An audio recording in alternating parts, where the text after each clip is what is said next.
जांच पड़ताल की जा रही है। वहीं मेरठ, बरेली और रामपुर से दिल दहला देने वाली घटनाएं सामने आई हैं, जहां प्रेम संबंधों ने रिश्तों की हदें पार कर दी हैं। मेरठ में पत्नी ने प्रेमी संग मिलकर पति की गला दबाकर हत्या की और साजिशन वाइपर सांप छोड़ दिया ताकि मौत को हादसा दिखाया जा सके। बरेली में भी 16 साल की शादी और 4 बच्चों के बावजूद पत्नी ने प्रेमी संग मिलकर पति को मार डाला। वहीं रामपुर में पत्नी की बेवफाई से टूटे युवक ने मुंबई में आकर आत्महत्या कर ली और 2 वीडियो बनाकर दर्द को बयां किया। मोहब्बत के नाम पर रिश्तों का ये खौफनाक सच झकझोर देता है।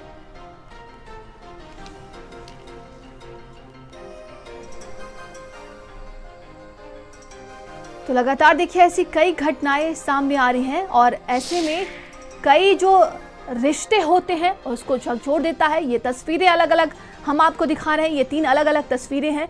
ये मेरठ, बरेली और रामपुर की, जहां पर रिश्तों का कत्ल हो रहा है, विश्वास का कत्ल हो रहा है। एक दूसरे से जो जन्म जन्म तक का नाता बनाया जाता है उन सभी को तोड़ते हुए कहीं ना कहीं ये कलयुगी जो रिश्ते होते हैं वो सामने आ रहे हैं। मेरठ, बरेली, रामपुर, ये तीनों रिश्ते किस तरीके से झकझोर देने वाले हैं और ये घटनाएं सामने आई हैं।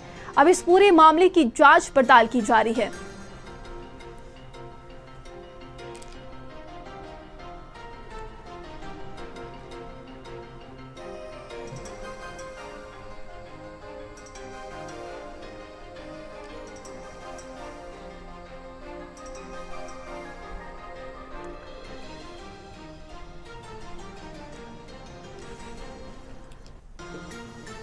और इस पर ज्यादा चर्चा करने के लिए हमारे साथ मेहमान जुड़े हुए हैं और हमारे सहयोगी भी जुड़े, सृष्टि श्रीवास्तव जो कि एक साइकोलॉजिस्ट हैं, और हमारे सहयोगी ओमपाल हमारे साथ जुड़ गए हैं, दीपक हमारे साथ जुड़ गए हैं। सृष्टि जी, आपका बहुत बहुत स्वागत है भारत समाचार में। आप ये तमाम खबरें पढ़ी होंगी और सुनी भी होंगी, अभी हमने आपको बताया भी। क्या लगता है किस तरीके से वाकई में क्या इंसान इतना स्वार्थी हो चुका है कि वो रिश्तों को इस कदर जो ये घटनाएं सामने आ रही हैं, जो ये कत्ल सामने आ रहे हैं, सबसे पहले मैं आपका रिएक्शन जानना चाहूंगी, क्या कहना चाहेंगे आप? मैं यही कहना चाहूंगी कि ये इतनी घिनौनी और शर्मनाक घटना है कि लगने लगता मानवीय संबंधों से लोगों का विश्वास उठ गया। इस तरीके की घटनाएं बहुत कम पहले होती थी, लेकिन जिस तरीके से फ्रीक्वेंसी बढ़ रही है वो एक चिंता का विषय है। और हम सब लोगों के लिए, एक सेंसिटिव ह्यूमन बीइंग हम सब लोग हैं, इस तरीके का मिसट्रस्ट होना और इस तरीके से जीवन का अंत कर देना, आप छोड़ के चले जाओ। अगर आपको ये संबंध नहीं पसंद है और आप कहीं और इंटरेस्टेड हो तो छोड़ के चले जाना चाहिए, ना कि सामने वाले की हत्या कर दे। इतना जघन्य अपराध कोई सामान्य माइंडसेट का व्यक्ति तो कर ही नहीं सकता है। ये जितने भी अपराधी प्रवृत्ति के होंगे, मेरा पूरा विश्वास है कि इनकी पृष्ठभूमि रही होगी। इस तरह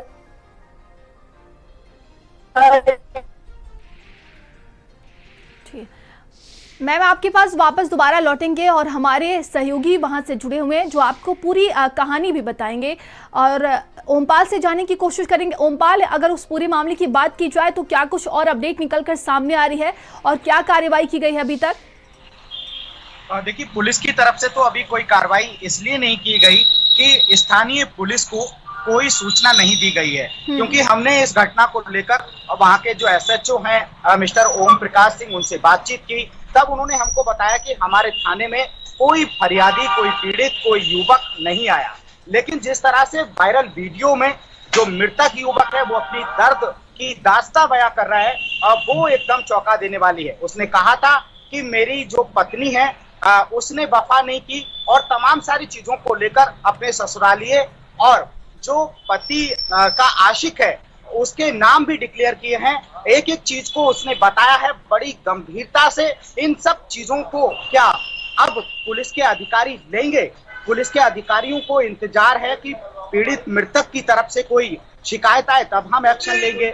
लेकिन अगर जो मृतक है उसने जो पुलिस पर आरोप लगाए हैं, उसने जो तमाम सारी चीजें बयां की हैं कि मेरी पत्नी के कहीं दूसरी जगह संबंध हैं और उसमें मेरे ससुरालिये उनको सहयोग कर रहे हैं, ऐसे में मेरे पास कोई रास्ता नहीं था। मैं थाने गया था लेकिन वहां पर कोई सुनवाई नहीं हुई। ये अपने आप में एक बड़ा सवाल है। लेकिन सत्यता कितनी है, क्योंकि मरने से पहले अगर कोई वीडियो बनाता है और वो किसी पुलिस पर आरोप लगाता है या उसके आरोप में कोई सत्यता है, इन सब चीजों की भी जांच होनी चाहिए। क्योंकि अमूमन ऐसी बातें सामने आती हैं कि जब कोई सुनता नहीं है, जब उसे लगता है कि मुझे न्याय नहीं मिलेगा, जब लगता है कि समाज से, परिवार से, पुलिस से जो एक ताना बना बुना है न्याय की प्रक्रिया का, तब वो सोचता है कि अब इस दुनिया से चल बसना ही ठीक है। और वही शायद इस युवक ने किया है। युवक के वीडियो में जो बातें कही हैं, इसमें कितनी सत्यता है और इसकी जांच कौन करेगा, क्योंकि जांच की आंच भी पुलिस पर आ सकती है, जिस तरह से पुलिस के अधिकारियों पर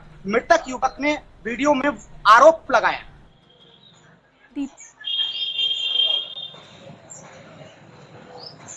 नहीं,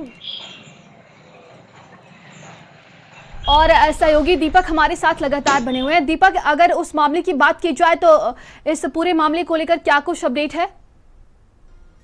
को कलंकित कर देने वाली वारदात है, जहां पति पत्नी का बड़ा पवित्र रिश्ता माना जाता है, जहां प्रदेश में हर अलग अलग जगह से लगातार मेरठ से ही 2 मामले निकलकर सामने आए। वहीं वैसा ही मामला बरेली में निकल के आया है। बताया था कि फतेहगंज पश्चिमी थाना क्षेत्र की जो नगर पंचायत है, वहां पे जो मृतक है वो संविदा कर्मी वहां तैनात था, सफाई कर्मचारी के रूप में तैनात था और हंसता खेलता उसका परिवार था।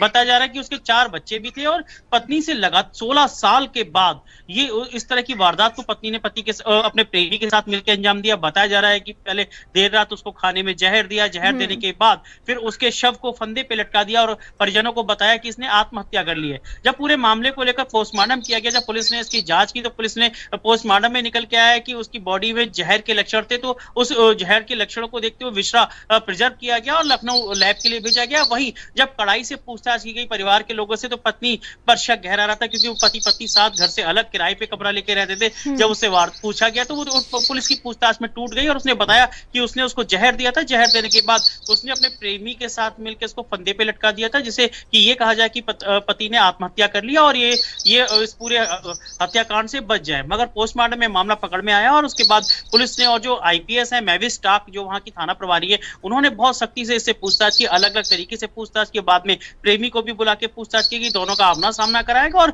जो तथ्य थे वो निकल के सामने आया कि हाँ, पहले उसको जहर दिया गया, फिर उसके बाद उसको फांसी के फंदे पे लटका दिया गया। इस पूरे मामले में परिजनों ने तहरीर दिया, पत्नी और प्रेमी के खिलाफ मुकदमा दर्ज किया गया, दोनों को गिरफ्तार किया। पूरे मामले के खुलासे को लेकर आज उसमें प्रेस कॉन्फ्रेंस हो सकती है और प्रेस कॉन्फ्रेंस में सारी बातें, तथ्य एक बिंदु से बिंदु निकालकर पुलिस मीडिया को बताने की बात करेगी। जी बिल्कुल।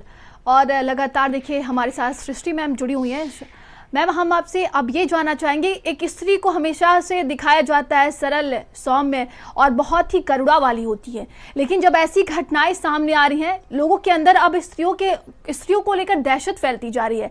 समाज कहाँ जा रहा है? क्या कहती हैं ये सारी घटनाएं? किस तरीके से आप देखती हैं इसको? अब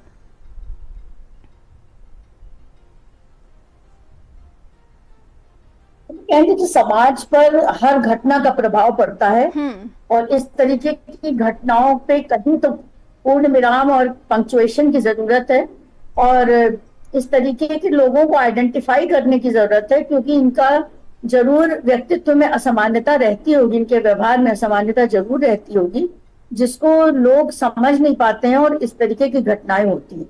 हो सकता है ये सारे मामले में शुरू से संबंधों में कटुता रही हो और तब आ जाकर उन्होंने इस तरीके का स्टेप लिया हो, क्योंकि अपने भारतीय सभ्यता तो हमेशा से ऐसी रही है कि जब तक पति पत्नी का बॉन्डिंग जो है वो 7 जन्मों का बात कही जाती, 7 जन्म ना सही 1 जन्म तक तो लोग साथ देते ही थे। और अब इस तरीके की कंटिन्यूअस ऐसी जो घटनाएं हैं वो समाज के परिवर्तन को इंगित कर रही हैं, लेकिन ये परिवर्तन बहुत ही नेगेटिव डायरेक्शन में तो हम लोगों को एक पर सीरियस जरूरत है। कानून वालों को अपनी दृष्टि से इन्हें पनिश करना चाहिए और हम सब लोगों को मिलकर ऐसा कदम उठाना चाहिए कि ऐसी घटनाएं रोज रोज ना घटित हो। ये बहुत ही गलत संदेश दे रही है। जी बिल्कुल। और देखा जा रहा है कि ऐसे जब घटनाएं सामने आती हैं तो एक के बाद लगातार कई ऐसी घटनाएं सामने आती हैं। क्या लगता है इससे लोगों को क्लू मिल जाता है या एक आइडिया उनके दिमाग में चला आता है? फिर इसी तरह आप लगातार कई घटनाएं देखती होंगी।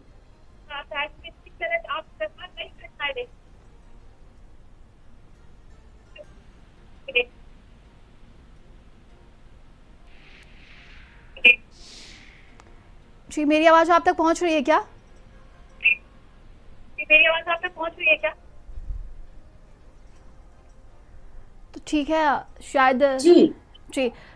सृष्टि मैम, मेरा यही सवाल था कि जब हम ऐसी घटनाएं देखते हैं, इसके बाद से लगातार कई ऐसी घटनाएं सामने आ जाती है और अब देखा जा रहा है कि महिलाओं के प्रति लगातार देखा जा रहा है कि जो महिलाएं हैं वो ज़्यादा क्रूर दिखाई दे रही हैं। क्या लगता है, लोगों को एक क्लू मिल जाता है, एक आइडिया मिल जाता है और फिर इसके बाद ऐसी घटनाओं को वो लोग अंजाम देते हैं? कैसी मानसिकता हो जाती है लोगों की?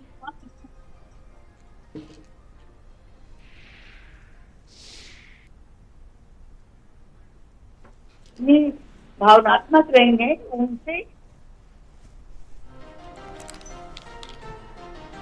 तो ये दो अलग अलग घटनाओं का हम जिक्र कर रहे थे और हमारे साथ तमाम लोग जुड़े हुए थे। बताया दे कि अब इस पूरे मामले की जांच पड़ताल की जा रही है और देखिए कई खुलासे होंगे, पूछताछ की जाएगी, लेकिन रिश्तों को शर्मसार कर देने वाली ये घटनाएं सामने आ रही हैं। आप सभी का बहुत बहुत धन्यवाद है।